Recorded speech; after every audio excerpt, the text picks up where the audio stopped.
Harley race کے دشمن اسے ہلاک کرنے کی کوشش میں اپنی آخری قوت تک صرف کر دیں گے، یہاں تک کہ اب ہمارے روانہ ہونے کا وقت آ گیا اور اس کے بعد ہم بڑے محتاط انداز میں چل پڑے۔ جس طیارے کو ہمیں لے کر جانا تھا اس میں ہم سب الگ الگ حیثیتوں سے سفر کر رہے تھے اور ہمارا رخ ریاست شیگاؤ کی جانب تھا۔ شیگاؤ کے ایئرپورٹ پر پہنچنے کے بعد ہارلے ریس ایک کار میں بیٹھ کر صدارتی محل کی جانب چل پڑا۔ اندر داخل ہونے کے لیے بھی خفیہ راستے اختیار کیے گئے تھے اور یہ شخص جسے ہارلے ریس کا میک اپ دیا گیا تھا ان راستوں سے بخوبی واقف کر دیا گیا تھا۔ چونکہ میں خود اس کا جائزہ لے رہا تھا، وہ جس خوش اسلوبی سے اپنا کام سر انجام دے رہا تھا اس پر میرا دل چاہتا تھا کہ اسے خراج تحسین پیش کروں۔ غرض یہ کہ دوسری صبح ہماری ملاقات مارشل فیوڈل سے ہوئی۔ شیگاؤ کی روایتی شخصیت کا مالک تھا، ایک خوبصورت نقوش کا آدمی جس کی آنکھیں اور کشادہ پیشانی اس بات کا اظہار کرتی تھی کہ وہ انتہائی ذہین شخص ہے۔ ہارلے ریس کے سلسلے میں اس کے اندر ایک احترام کا جذبہ پایا جاتا تھا۔ میں نقلی ہارلے ریس کا بغور جائزہ لے رہا تھا چونکہ یہ لمحات اس کے لیے بڑے صبر آزما تھے اور مجھے یہ جائزہ لینا تھا کہ کہیں کسی جگہ جنرل فیوڈل کو اس کے بارے میں کوئی شبہ تو نہیں ہو رہا، اور میں نے یہ محسوس کر لیا کہ نقلی ہارلے ریس نے اپنا کردار اس خوبصورتی سے نبھایا ہے کہ جنرل فیوڈل ذرا برابر اس کی جانب سے مشکوک نہیں ہے۔ ہماری موجودگی ہی میں جنرل نے شیگاؤ کے حالات بتاتے ہوئے کہا کہ غدار اپنی آخری کوششوں میں مصروف ہیں، 5 اہم افراد قتل کر دیے گئے ہیں اور یہ وہ لوگ تھے جو ہارلے ریس کے قریبی ہمدرد اور جنرل فیوڈل کے لیے زندگی کی بازی لگا دینے والے تھے۔ بہرحال ان کے قتل کا انداز معلوم کیا گیا اور دشمنوں کی کارکردگی کے بارے میں ہم لوگ حالات کا جائزہ لیتے رہے۔ ہارلے ریس تمام تفصیلات نوٹ کر رہا تھا۔ پھر جنرل فیوڈل نے پہلی بار فضا جیبی سے مخاطب ہو کر کہا، اور میڈم فیجی، آپ سے میری بڑی توقعات وابستہ ہیں۔ آپ نے آج تک جو کچھ کیا ہے اس کا ایک عظیم ریکارڈ میرے پاس موجود ہے اور میری سمجھ میں نہیں آتا کہ ابھی تک ہمارے دشمن ختم کیوں نہیں ہو سکے۔ سر، بہرحال یہ تمام کام جاری ہے۔ دشمنوں نے جس طرح صورتحال کو اپنے کنٹرول میں کیا ہے آپ کو خود بھی اس کا اندازہ ہے۔ جب کوئی تنظیم اس طرح زیر عمل آتی ہے تو وہ سب سے پہلے اپنے کمزور پہلو دیکھتی ہے اور اس کے بعد ان تمام کچے سوراخوں کو بند کر دیتی ہے جس سے اسے خطرہ ہوتا ہے۔ ہمارے دشمنوں نے اپنے چہروں پر جو نقابیں چڑھا رکھی ہیں انہیں اتارنا بہت مشکل کام ہے۔ آپ اس سلسلے میں ذرا مزید محتاط رہیں۔ مسٹر ڈرین اس بارے میں کارروائی کر رہے ہیں اور ہمیں ہر اس اجنبی شخصیت کا جائزہ لینا پڑ رہا ہے جو اس سلسلے میں مصروف عمل ہے۔ ویسے آپ نے اس دوران مختلف کام کیے ہیں۔ لائنز کی طرف سے ہمارے لیے کیا کارروائی ہو رہی ہے؟ لائنز پوری طرح ہمارا ساتھ دے رہے ہیں اور اگر ہمیں لائنز کا تحفظ نہ حاصل ہوتا تو آپ یہ سمجھ لیجئے کہ اس حد تک کامیابی اور دوبارہ آپ تک واپس پہنچنا ہمارے لیے ممکن نہ ہوتا۔ میں جانتا ہوں لیکن لائنز کو اس سلسلے میں یکجا کر لینا بہت بڑی بات ہے۔ مسٹر ڈرین، آپ اس سلسلے میں جو کچھ کر رہے ہیں وہ بھی بڑی بات ہے۔ میں نے ہر طرح سے آپ لوگوں کے بارے میں معلومات اکٹھا کی ہوئی ہیں۔ سر، ایک زحمت آپ کو دینا ہوگی، فضا جیبی نے کہا۔ ہاں بولو، کیا؟ اس وقت جو لوگ آپ کے پاس رپورٹ میں ہیں مجھے ان کی تفصیلات درکار ہیں۔ اس وقت ہارلے ریس کو منظر عام پر رکھنا مناسب نہیں ہے۔ اگر انہیں محدود کر دیا جائے اور ان کی جگہ مسٹر ڈرین کام سر انجام دیں تو میں سمجھتی ہوں زیادہ مناسب ہوگا۔ ٹھیک ہے، میں تمہیں ان کے بارے میں تفصیلات فراہم کر دوں گا۔ ویسے لائنز کیا یہاں پوزیشن سنبھال چکے ہیں؟ آپ یوں سمجھ لیجئے کہ اس وقت ہم اسی تنظیم کی ہدایت پر کام کر رہے ہیں اور اس تنظیم کے سرکردہ افراد نے سارا معاملہ اپنے ہاتھ میں لے لیا ہے۔ تب مجھے بہت سی امیدیں وابستہ ہو گئی ہیں اور اس کے بعد ہم جنرل فیوڈل سے رخصت ہو کر ایک جگہ جمع ہو گئے۔ موقع ملتے ہی میں نے فضا جیبی سے کہا، فضا، تمہیں ایک خاص بات سے آگاہ کرنا چاہتا ہوں۔ ہاں کہو۔ اپنی تمام تر توجہ جنرل فیوڈل پر لگا دو کیونکہ اس پر نگاہ رکھنا بے حد ضروری ہے۔ ارے کیوں، کوئی خاص بات ہے؟ اگر تم فیوڈل کے بارے میں یہ سمجھتی ہو کہ وہ کوئی معمولی شخصیت ہے تو میرے خیال میں یہ تصور اپنے ذہن سے نکال دو۔ یہاں کے معاملات اس قدر الجھے ہوئے ہیں کہ ہمیں خود جنرل فیوڈل کے بارے میں بھی غور کرنا ہوگا۔ اوہ مائی گاڈ، اس کا مطلب ہے کہ ہاں، یہ سمجھ لو کہ مجھ کو اس پر بھی شبہ ہے۔ تم نے تو مجھے لرزا کر رکھ دیا۔ نہیں، لرزنے کی ضرورت نہیں ہے، وہ بہت گہری شخصیت میں ہے۔ ہو سکتا ہے میرا اندازہ غلط ہو، مگر تمہیں یہ شبہ کیوں ہوا؟ ابھی میں خود اس بارے میں کوئی فیصلہ نہیں کر سکا۔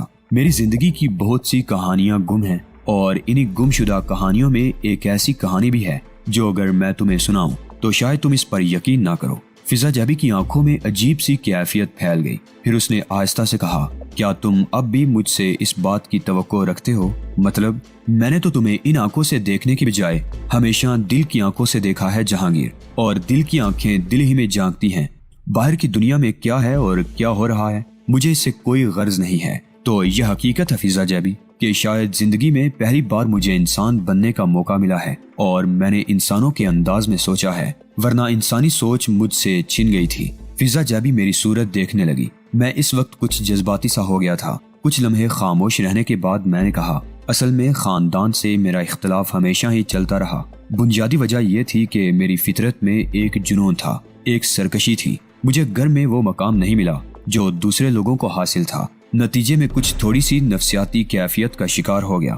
میری آنکھوں میں نیلے رنگ نے قبضہ جما لیا، اور جب یہ نیلاہٹیں مجھ پر سوار ہوتی تھی اور ہوتی ہیں تو میں اپنے قابو میں نہیں ہوتا ہوں۔ پھر آہستہ آہستہ یوں ہوا فضا جیبی کہ ان نیلاہٹوں نے مجھ پر مکمل قبضہ جما لیا اور میں ان کے زیر اثر آ گیا۔ ان نیلاہٹوں نے مجھے بہت سے مرحلوں سے دوچار کیا ہے۔ یہ ایک طرح سے یوں سمجھ لو میرے اندر کی کیفیات میں جو ابھرتی ہیں تو صورتحال بہت مختلف ہو جاتی ہے، اور میں وہ کر بیٹھتا ہوں جس کا تعلق میرے ہوش و حواس سے نہیں ہوتا۔ بس بعض اوقات ایسی سوچیں بھی ان نیلاہٹوں میں شامل ہو جاتی ہیں جو میرے لیے نہایت کارآمد رہتی ہیں، اور اس وقت یہاں لائنز کی طرف سے جنرل فیوڈل کے لیے کام کرتے ہوئے کبھی کبھی میں ان نیلاہٹوں میں مبتلا ہو جاتا ہوں، اور یہ مجھے صحیح راستوں تک لے جاتی ہیں۔ جنرل فیوڈل، ہارلے ریس اور فیجی یا اس سے متعلق جتنے بھی کردار ابھی تک میرے سامنے ہیں وہ عجیب و غریب شخصیت رکھتے ہیں، اور میں الجھا ہوا رہتا ہوں۔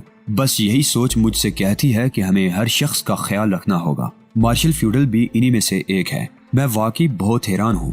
حالانکہ مارشل فیوڈل، لیکن ہارلے ریس اور فیجی، ارے ہاں ذرا یہ تو بتاؤ فیجی کی کیا کیفیت ہے؟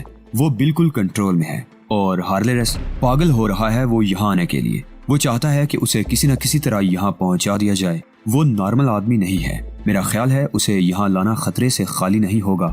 چنانچہ تم لائنز کے ان لوگوں کو اس بات سے مکمل طور پر ہوشیار رکھو کہ ریس پر قابو رکھا جائے۔ ٹھیک ہے، فضا جیبی نے کہا۔ پھر دوسرے دن مجھے ان لوگوں کے بارے میں تفصیلات بتا دی گئی، اور یہ تفصیلات جب میرے علم میں آئیں تو میں حیران رہ گیا۔ 2 افراد سے میرا واسطہ پڑا تھا۔ ان میں سے ایک کا نام ایڈگر اور دوسرا نامعلوم تھا۔ دونوں ہی اپنی حیثیت کو گمنام رکھتے تھے، اور صحیح طور سے ان کی قومیت کے بارے میں اندازہ بھی نہیں ہو سکا تھا۔ ان خاص لوگوں سے میری ملاقات دوسرے دن کرائی گئی۔ میری سمجھ میں یہ بات نہیں آ رہی تھی کہ ان معاملات میں ان جیسے لوگوں کی شمولیت کیا حیثیت رکھتی ہے۔ بہرحال میں نے ان دونوں سے ملاقات کی۔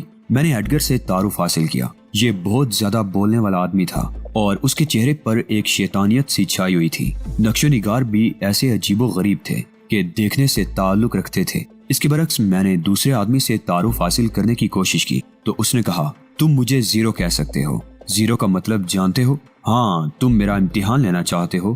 مطلب سے تمہاری کیا مراد ہے؟ زیرو کا اضافہ اگر 1 کے ساتھ ہو تو 10 بن جاتے ہیں، 10 کے ساتھ ہو تو 100، اور 100 میں 1 زیرو لگا دو تو 1000۔ زیرو کی کیفیت سمجھتے ہو؟ میں نے تمہیں شوبدہ گری کے لیے نہیں بلایا ہے مائی ڈیئر۔ اگر تم اپنا نام نہیں بتانا چاہتے تو مجھے اس سے کوئی دلچسپی بھی نہیں ہے، مگر تمہارے اپنے آنے کا مقصد کیا ہے؟ مائی ڈیئر مسٹر ڈرین، ہم لوگوں کو ایک بڑے ملک کے ذریعے یہاں پہنچنے کی ہدایت کی گئی ہے۔ مقصد یہی ہے کہ مارشل فیوڈل کے دشمنوں کو منظر عام پر لا کر ختم کیا جائے۔ یہ ہمارے سلسلے میں بڑا ضروری ہے۔ اس کے علاوہ جو بات ہمارے علم میں لائی گئی ہے وہ یہ ہے کہ تنظیم آزادی فلسطین سے تعلق رکھنے والی ایک جماعت جو لائنز کے نام سے دنیا بھر میں کام کر رہی ہے اور ملکوں کے لیے بہت سے خطرناک کام سر انجام دے چکی ہے، اس سلسلے میں ملوث ہو چکی ہے۔ اب یہ نہیں کہا جا سکتا کہ ایسا کس نے کیا ہے۔ اگر مارشل فیوڈل کی جانب سے یہ قدم اٹھایا گیا ہے تو یوں سمجھ لو کہ یہ مارشل فیوڈل کے تابوت میں آخری کیل ٹھونکنے کے مترادف ہے،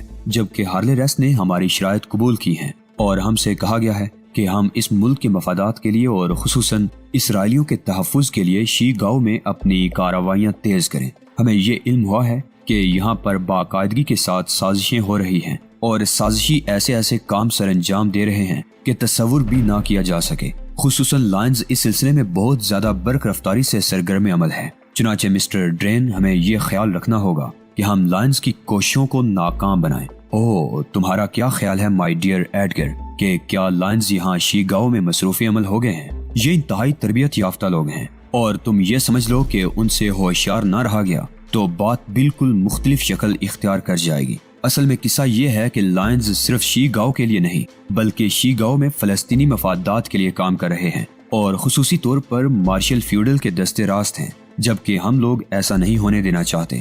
ہارلے ریس جس انداز میں ہمارے لیے کام کر رہا ہے اس میں اس کو بہت سے خطرات ہیں۔ تم چونکہ ہارلے ریس کے دستے راست ہو اس لیے تم لوگوں سے میں خاص طور سے یہ کہنا چاہتا ہوں کہ تمہیں ہوشیار رہنا ہوگا۔ میرے ذہن میں آگ سی لگ گئی تھی۔ میں نے جس طرح اپنے آپ کو اس وقت سنبھالا تھا وہ بڑا مشکل کام تھا، کیونکہ میرے اور فضا جابی کے خدشات یقینی شکل اختیار کر گئے تھے۔ یعنی ہارلے ریس دل سے مارشل فیوڈل کا ساتھی نہیں تھا بلکہ وہ اسرائیلی مفادات کے لیے یہاں کام کر رہا تھا۔ میں بڑی ذہانت سے ان لوگوں سے اس سلسلے میں معلومات حاصل کرنے لگا اور میں نے کوشش کی کہ وہ مجھ پر کوئی شبہ نہ کر سکیں۔ اسرائیلی مفادات کے لیے یہاں جو کچھ ہو رہا ہے میرا خیال ہے اسے اس وقت تک معطل رکھا جائے جب تک ہم اپنے کام سے فارغ نہ ہو جائیں۔ یقیناً ایسا ہونا چاہیے۔ ہمارے لیے ہارلے ریس کی زندگی از حد ضروری ہے، اور ہارلے ریس نے جس طرح اپنا جال بچھایا ہے اس میں کوئی یہ نہیں سوچ سکتا کہ وہ کسی بھی شکل میں مارشل فیوڈل کے خلاف کام کر سکتا ہے۔ اس طرح وہ اپنوں کے ہاتھوں میں بھی نقصان اٹھاتا ہے۔ خاص طور سے لائنز اگر اس سلسلے میں مصروف عمل ہو گئے ہیں تو یہ سمجھ لو کہ ہارلے ریس کو ایک ایک لمحہ اپنا تحفظ کرنا ہوگا۔ ویسے آپ یہ سمجھ لیجئے مسٹر ڈرین، کارمن ساؤ اس بارے میں بہترین منصوبے ترتیب دے رہا ہے اور مسٹر راکی ماؤن ہمارے اس منصوبے میں مکمل طور سے دلچسپی لے رہے ہیں۔ ویری گڈ، لیکن راکی ماؤن کو اپنا یہ منصوبہ کم از کم ہمیں بتا دینا چاہیے تاکہ ہم بھی اسی کے مطابق عمل کریں۔ وہ ایک اور ذاتی کام میں مصروف تھے، لیکن اب اس وقت انہیں اس طرف متوجہ کیا گیا ہے اور ہم پر جو دباؤ ڈالا جا رہا ہے وہ یہ ہے کہ ہم پہلے شی گاؤ کے مسئلے کو مکمل طور پر اپنے قابو میں کر لیں۔ ہو سکتا ہے ہمارے پروگرام میں یہ بات شامل ہو جائے کہ ہم مارشل فیوڈل کو معطل کر کے ہارلے ریس کو یہاں حکمران مقرر کر دیں۔ اس طرح سے یوں سمجھ لو بات وہیں کی وہیں رہے گی، یعنی یہ کہ لوگ یہی سمجھیں گے کہ فیوڈل گروپ ہی اس وقت بھی شی گاؤ پر حکمران ہے، جبکہ ہارلے ریس حقیقی طور پر ہمارے لیے کام کرے گا۔ بہتر یہ ہے کہ تمام تفصیلات ہمارے علم میں بھی آ جائیں تاکہ کہیں ایسا نہ ہو کہ کسی جگہ غلط فہمی کی بنیاد پر ہمارا ٹکراؤ اس گروپ سے ہو جائے۔ اس کے علاوہ ایک بات تم لوگوں کو جان لینا ضروری ہے۔ کم گو شخص نے پہلی بار اس سلسلے میں دخل اندازی کی اور ہم اس کی جانب متوجہ ہو گئے۔ وہ بولا، آپ لوگ جانتے ہیں کہ میری ڈیوٹی صرف یہ ہے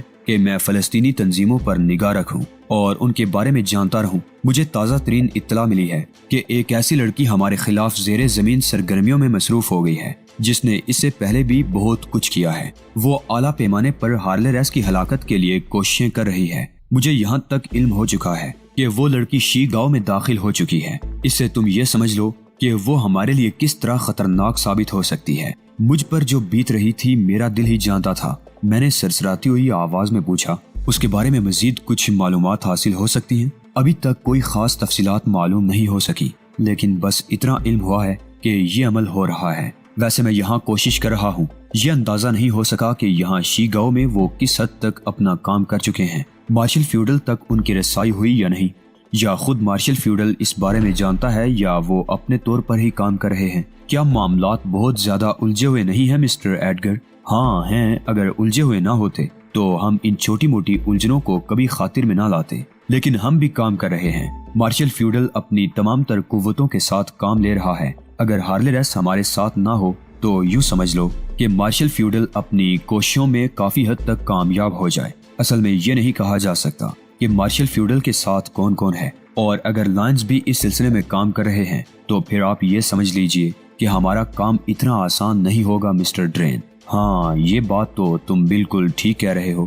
ویسے تم لوگ اپنے طور پر بتاؤ کہ تم اس سلسلے میں کیا کر رہے ہو۔ ابھی ہم نے اپنے کام کا آغاز کیا ہے، لیکن آپ اطمینان رکھیے، قدم با قدم ہم اپنے منصوبے پر مرحلہ وار کامیابی حاصل کرتے چلے جائیں گے۔ آپ اس کی بالکل فکر نہ کریں، ٹھیک ہے؟ حالانکہ یہ کام اتنا آسان نہیں ہوگا۔ اگر آپ مناسب سمجھے تو ہماری ملاقات مسٹر ہارلے ریس سے کرا دیں۔ میں سمجھتا ہوں کہ اگر ہارلے ریس کی بجائے آپ میڈم فیجی سے بات کریں تو وہ زیادہ مناسب رہے گا۔ میں نے مشورہ دیا۔ ہم آپ سے مکمل اتفاق رکھتے ہیں مسٹر ڈرین، واقعی یہ بہترین بات ہے۔ مسٹر ہارلے ریس براہ راست کچھ بھی نہیں کرتے، بلکہ ان کا اس سلسلے میں براہ راست ملوث ہونا ہمارے لیے انتہائی خطرناک بھی ہو سکتا ہے، اور خود ان کے لیے بھی۔ تو پھر میں آپ کی میڈم فیجی سے ملاقات کا بندوبست کرا سکتا ہوں۔ میں نے کہا، آپ ایسا کر دیجئے، یہ بہت بہتر رہے گا۔ اس کے لیے میں بہت جلد آپ سے دوبارہ رابطہ قائم کروں گا، میں نے کہا، اور ایڈگر اور وہ پراسرار شخص جس نے اپنا نام بتانے سے گریز کیا تھا اور وہ چہرے ہی سے ایک بھیانک آدمی معلوم ہوتا تھا۔ رخصت ہو گئے، لیکن میرے ذہن میں ہیجان برپا کر گئے تھے۔ میرا دماغ چکرا رہا تھا اور میں سوچ رہا تھا کہ خدا کی پناہ مارشل فیوڈل کے خلاف کس قدر اعلیٰ پیمانے پر کام ہو رہا ہے۔ کیا واقعی ہم لوگ اس سلسلے میں مارشل فیوڈل کے دشمنوں کو ختم کر کے لائنز کو کامیابی دلا سکتے ہیں؟ بہرحال یہ صرف ایک سوال تھا جس کا ابھی میرے پاس کوئی جواب نہیں تھا، لیکن اچانک ہی ایک ایسی صورتحال پیدا ہو گئی تھی جس نے مجھے ذہنی طور پر بہت زیادہ الجھا دیا۔ تو خیر، جس انداز میں کام ہو رہا تھا وہ ایک الگ سلسلہ تھا، لیکن یہ معلوم ہونے کے بعد کہ ان لوگوں کو فضا جیبی کے بارے میں تفصیلات معلوم ہو چکی ہیں، اچانک ہی میری دلچسپیاں بھی بڑھ گئی تھی اور ذمہ داریاں بھی۔ فضا جیبی اگر اس سلسلے میں اس قدر شدت کے ساتھ ان لوگوں کی نگاہوں کا مرکز بن گئی ہے تو لازمی امر ہے کہ وہ لوگ اسے ختم کرنے کی کوشش کریں گے اور اس کی تلاش کریں گے۔ اب یہ نہیں کہا جا سکتا کہ جو معلومات انہیں حاصل ہو گئی ہیں اس کے بعد وہ فضا جیبی کے لیے کیا کریں گے۔ ایک طرف جہاں میں نے یہاں بہت سے انتظامات کر لیے تھے،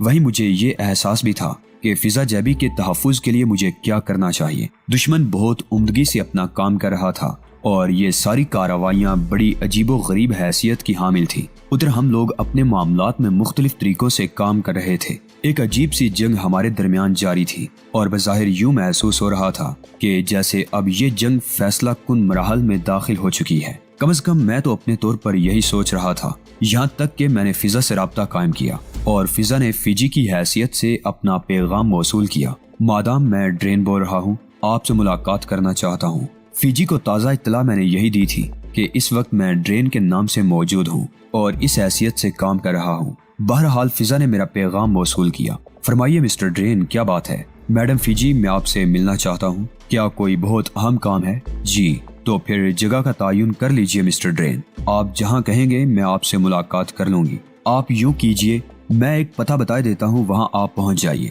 پتہ بتائیے۔ اور میں نے فضا کو ایک ایسی جگہ کا پتہ بتا دیا جہاں میں اس سے اطمینان بخش طریقے سے ملاقات کر سکتا تھا۔